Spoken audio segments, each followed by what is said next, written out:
For 6 seasons, the cast of Father Knows Best symbolized safety, love, and the perfect home. Yet behind the scenes, their lives unraveled in ways no one could have imagined. Marriages collapsed, addictions battled, and shocking deaths that left fans stunned. What really happened after the cameras stopped rolling? Let's find out. Jane Wyatt as Margaret Anderson. When Father Knows Best premiered in 1954, television needed a mother figure who could feel both graceful and firm. Jane Wyatt was 44 when she first stepped into the shoes of Margaret Anderson, and from the very beginning, her calm voice and steady presence became the heart of the series. For millions of families, she was the ideal mother. Born on August 12, 1910, in Mahwah, New Jersey, Jane Wyatt's life was shaped as much by hardship as by success. In 1935, she married Edgar Bethune Ward, and their partnership endured for 65 years, until his death in 2000. Yet the stability of her personal life couldn't protect her career when McCarthyism swept through Hollywood in the 1950s. Her outspoken opposition to the House Un-American Activities Committee led to her name appearing on blacklists, costing her roles and endorsements. At one point, her career seemed on the brink of collapse, even as she embodied America's favorite mother on screen. In her later years, Wyatt faced more personal challenges. A mild stroke in the 1990s weakened her, and after losing her husband, she lived her final years in quiet solitude. The woman who once filled America's living rooms with warmth and dignity spent her last decade without the partner who had been by her side for most of her life.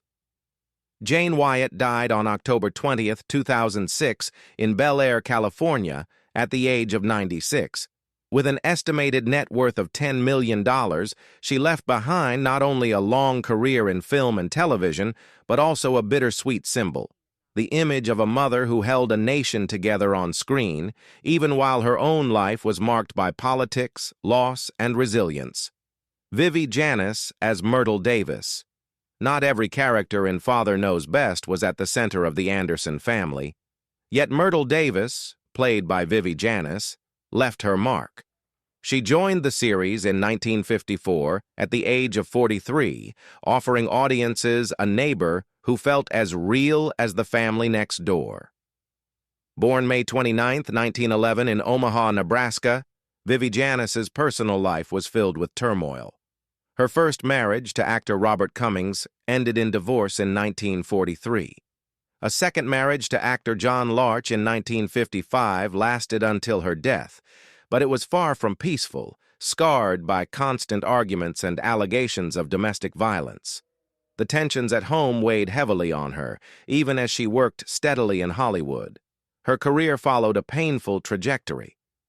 By the 1960s, Janiss found herself rejected for younger faces, and roles grew scarce. The isolation led to bouts of depression as she watched opportunities vanish despite her talent. While she made appearances in productions like Lux Video Theater and The Phantom from 10,000 Leagues, she was never allowed to rise above supporting roles. Vivi Janiss died on September 7, 1988, in Los Angeles at the age of 77. With a modest net worth of about $500,000, her story stands as a reminder of Hollywood's harsh reality. Even dedicated performers can fade into obscurity, carrying private pain long after the applause has ended. Robert Young as Jim Anderson. You probably remember him as Jim Anderson, the calm, loving dad in Father Knows Best. Robert Young first stepped into that role in 1954 when he was 47 years old, already a familiar face in Hollywood but suddenly elevated to America's most trusted television father. For 6 years, he invited viewers into a home that seemed perfect. Born on February 22, 1907, in Chicago, Illinois, Young's real life was far more complicated than the one he portrayed on screen. He married Elizabeth Henderson in 1933, and together they raised 4 daughters. But a marriage that seemed unshakable from the outside was tested by his drinking and unpredictable moods. At home, the perfect father could be distant, and Elizabeth often bore the weight of his struggles in silence. Behind closed doors, his battles grew darker. By the 1940s, Young was already suffering from severe depression, numbing the pain with tranquilizers and alcohol. In 1960, he attempted suicide with gas poisoning but was rescued in time. 3 decades later, in 1991, another attempt forced him to confront his demons openly. Instead of hiding, he chose to speak out, becoming a rare Hollywood figure who urged others to seek help and lending his name to the Robert Young Community Mental Health Center. On July 21, 1998, Robert Young died of respiratory failure at his home in Westlake Village, California, at the age of 91.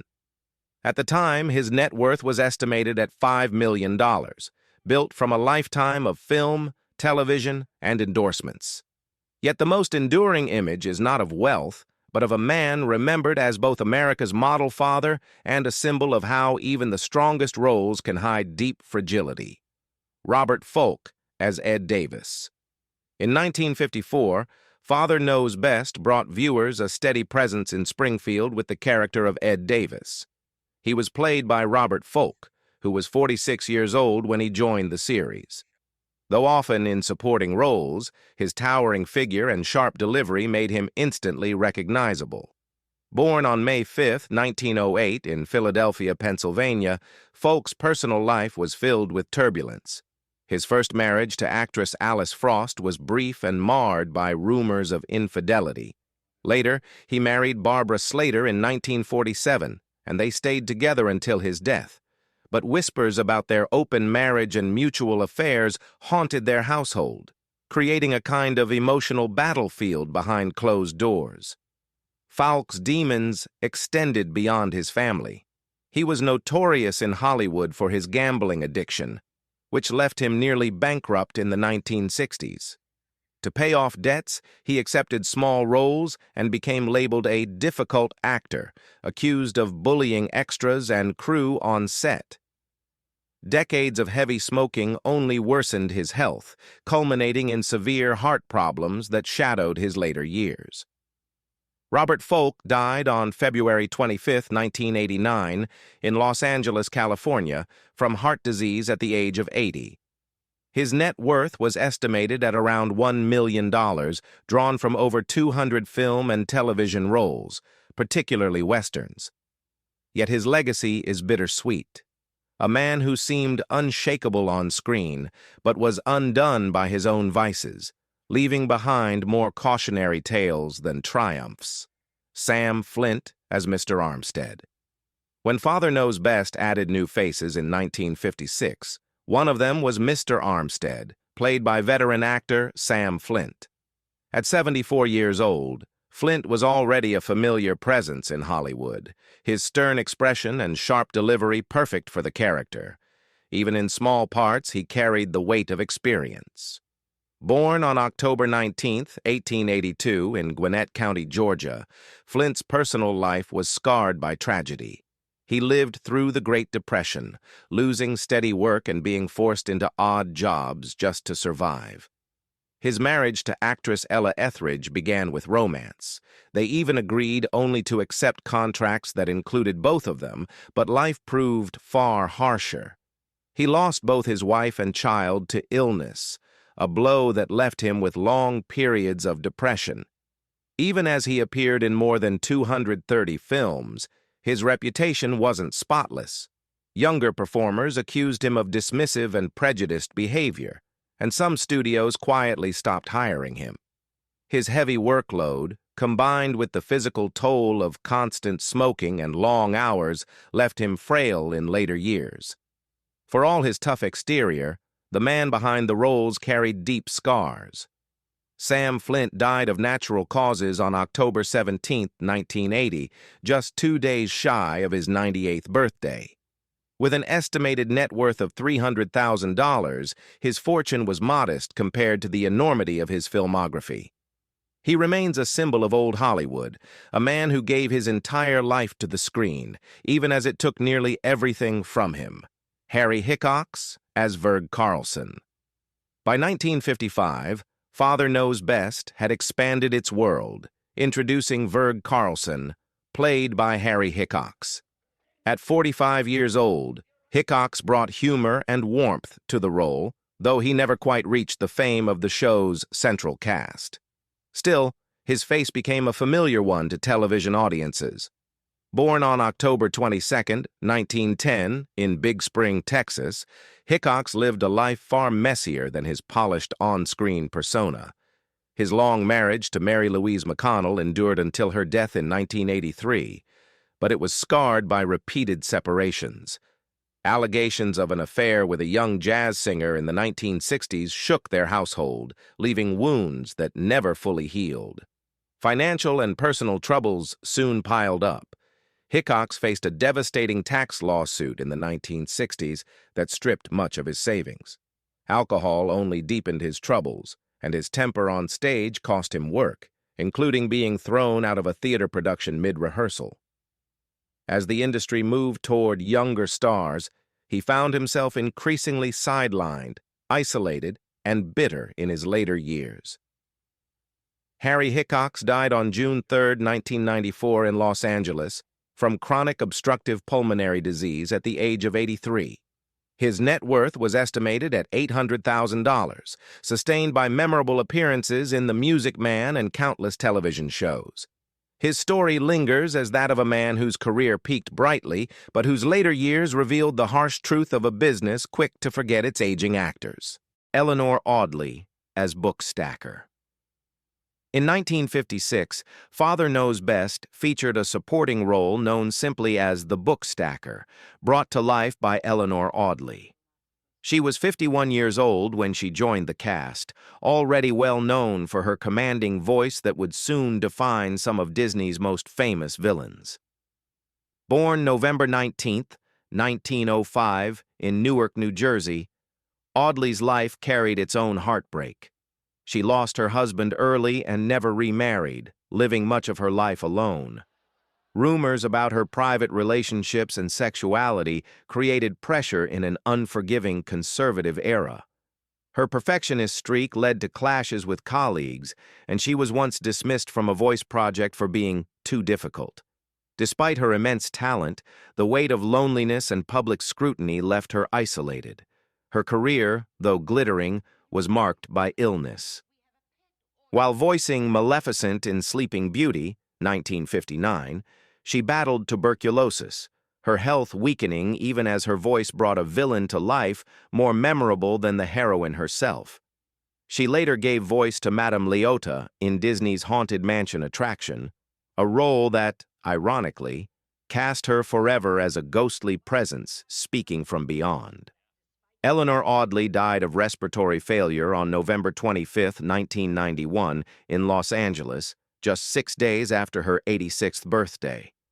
Her net worth was estimated at $2 million, sustained by decades of film, television, and Disney legacy. Fittingly, her Haunted Mansion character was given its own tombstone at Disneyland in 2001, inscribed with the words, "Dear Sweet Leota, beloved by all. In regions beyond now, but having a ball a haunting tribute to a woman whose voice still echoes in popular memory." Roger Smith as Doyle Hobbs. In 1956, Father Knows Best introduced Doyle Hobbs, a bright young character played by Roger Smith. At just 24 years old, Smith embodied the clean-cut promise of Hollywood's next generation, his polished look and charisma hinting at stardom just within reach. Born December 18, 1932, in Southgate, California, Smith's real life soon grew complicated. His first marriage to actress Victoria Shaw ended in divorce after 8 years, though it produced 3 children. In 1967, he married Anne Margaret in a union that sparkled on magazine covers but often buckled under the strain of his failing health. At times they lived apart, the glamour of their marriage giving way to long stretches of pain and tension. Smith's health struggles defined his life as much as his acting. In the 1960s, he nearly died from a brain blood clot. And in 1980 came the diagnosis that changed everything: myasthenia gravis, a debilitating neuromuscular disease.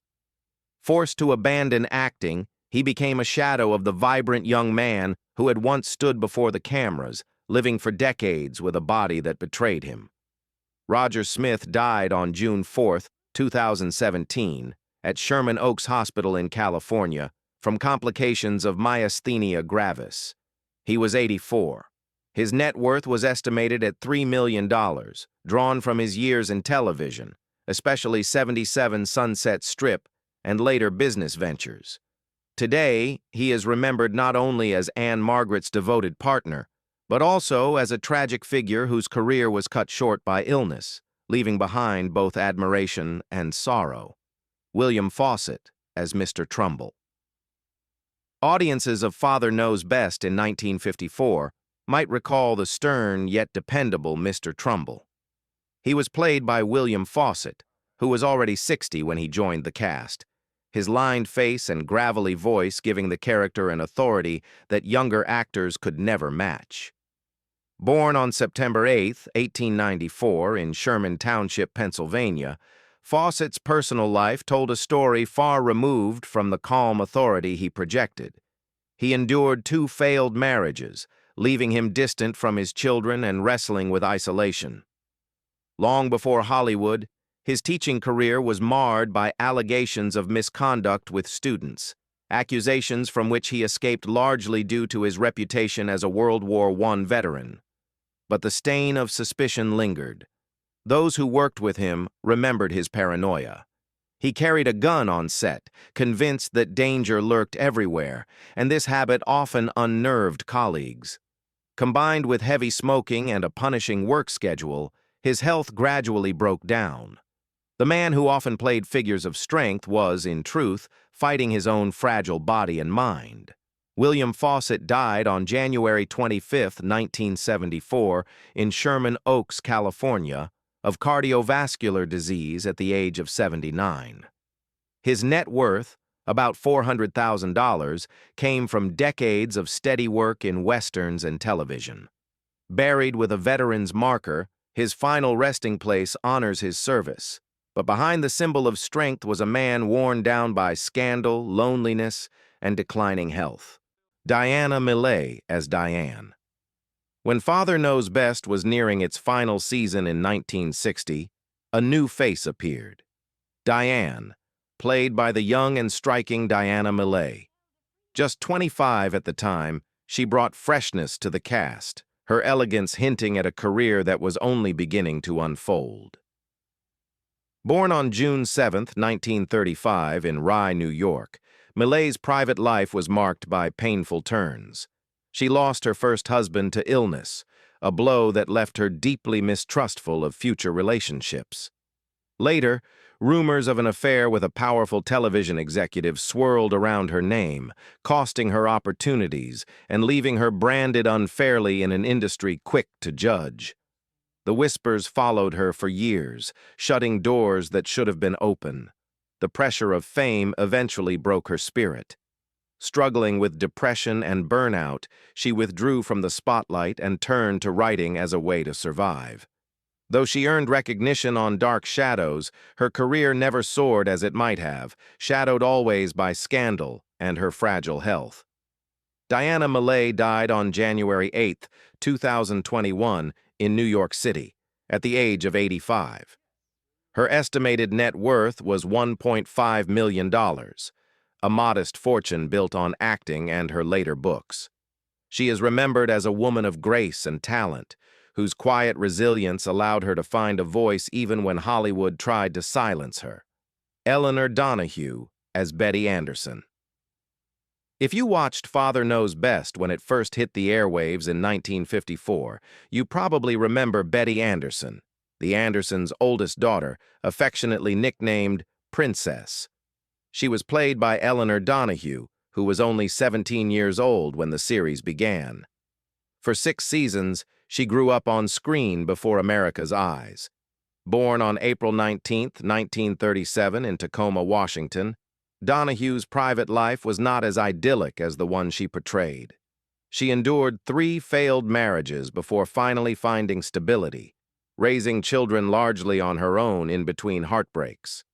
The strain of divorce, combined with the pressure of keeping her career alive, left her emotionally drained. What the audience never saw was the young woman off set, struggling to reconcile stardom with personal loss.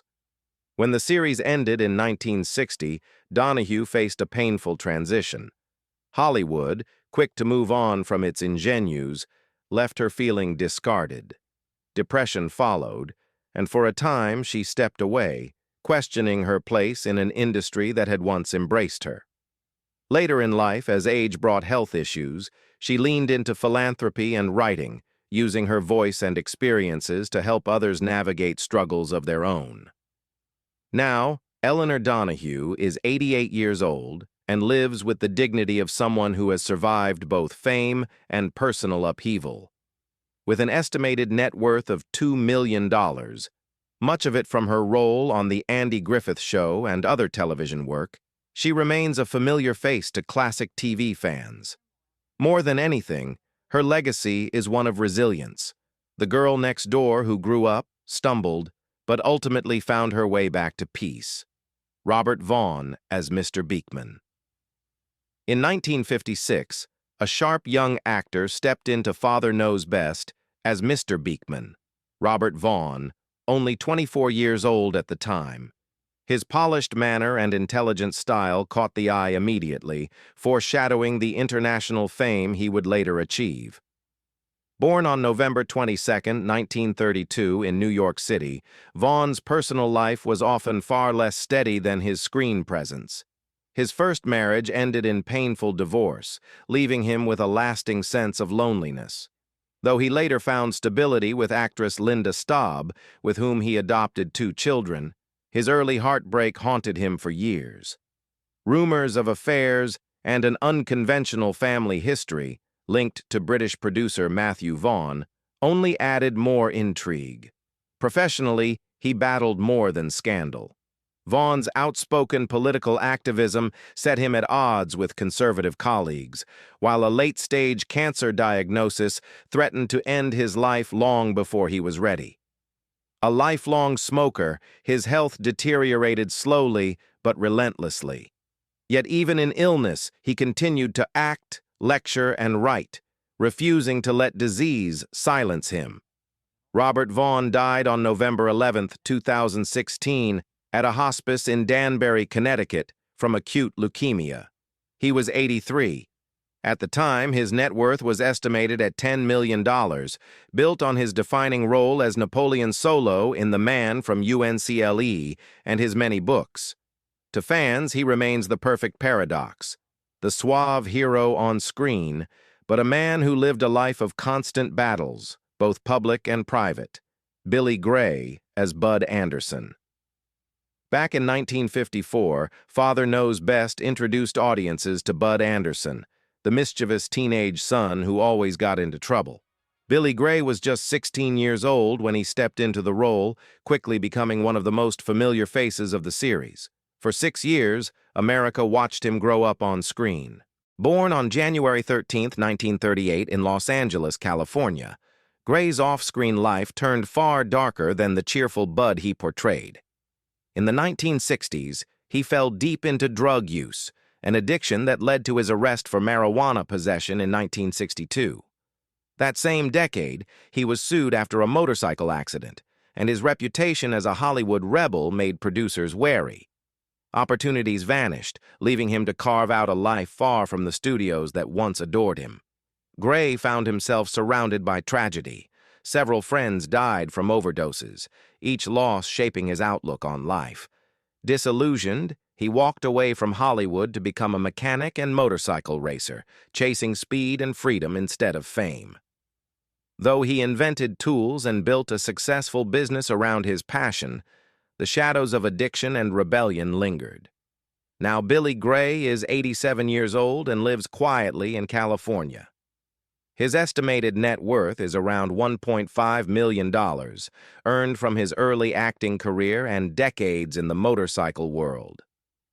To fans, he remains Bud Anderson, the boy next door, But his real story is one of rebellion, survival, and reinvention. Roberta Shore as Joyce Kendall. When Father Knows Best entered its later seasons, viewers were introduced to Joyce Kendall, a school friend of Betty Anderson, played by Roberta Shore. She was just 15 years old when she joined the series in 1958, already a seasoned teen actress with Disney credits behind her. With her charm and sharp wit, she quickly became a familiar face to the show's audience. Born on April 7, 1943, in Monterey Park, California, Shore's personal life unfolded with twists far more dramatic than her teenage roles. She married young to Kent Christensen in 1964 and became a mother of two. The marriage collapsed in 1974, leaving her to navigate single motherhood under the harsh shadow of Hollywood gossip. Her second husband, Terry Barber, died in 1987, another devastating blow that left her questioning whether lasting love was ever possible. Professionally, she chose to step away. A practicing Mormon, Shore walked out of Hollywood in 1965, just as her career seemed ready to peak. Rumors of her struggles with depression and the difficulty of balancing faith, motherhood, and industry expectations followed her. Though she returned briefly in 2003 alongside her husband Ron Fredrickson in the Book of Mormon movie, most of her later life was spent quietly, working in radio and later in business, far from the lights that once defined her. Today, at 82 years old, Roberta Shore lives in Utah with Ron Fredrickson, her husband since 1996. With an estimated net worth of $1 million, much of it from her early acting years and later ventures, she is remembered both as Joyce Kendall and as Betsy Garth from The Virginian. To fans, she remains a bittersweet figure, the bright Disney teen star who chose family, faith, and anonymity over the relentless demands of Hollywood. Lauren Chapin as Kathy Anderson. For viewers of Father Knows Best, Kathy Anderson, the youngest child affectionately called Kitten, was the heart of the family. Played by Lauren Chapin, she joined the show in 1954 at just 9 years old, winning 5 junior Emmys during its run. To many, she was the perfect symbol of innocence. Born on May 23, 1945, in Los Angeles, California, Chapin's childhood off-screen was anything but innocent. She suffered horrific abuse at the hands of her own father, trauma that pushed her into drugs and prostitution during her teenage years. By the 1970s, she had been arrested multiple times on drug-related charges, her once bright career drowned in scandal and despair. The tragedies kept piling up. She witnessed her brother's suicide, an event that scarred her permanently. Addiction and self-destruction dominated much of her early adult life until faith gave her a path out. Turning to Christianity, she began the slow, painful process of recovery, eventually channeling her past into advocacy and writing. Now, at 80 years old, Lauren Chapin has rebuilt her life as an ordained evangelist, author, and motivational speaker. With an estimated net worth of $6 million, much of it from her autobiography, Father Does Know Best, and speaking engagements, she has transformed her pain into purpose. To the world, she will always be Kitten, but behind the nickname lies a survivor who turned her darkest wounds into a message of hope. The perfect family we saw on screen was never as perfect in real life. Their stories remind us how fragile fame can be. Which tragedy touched you the most? Share your thoughts and don't forget to subscribe for more.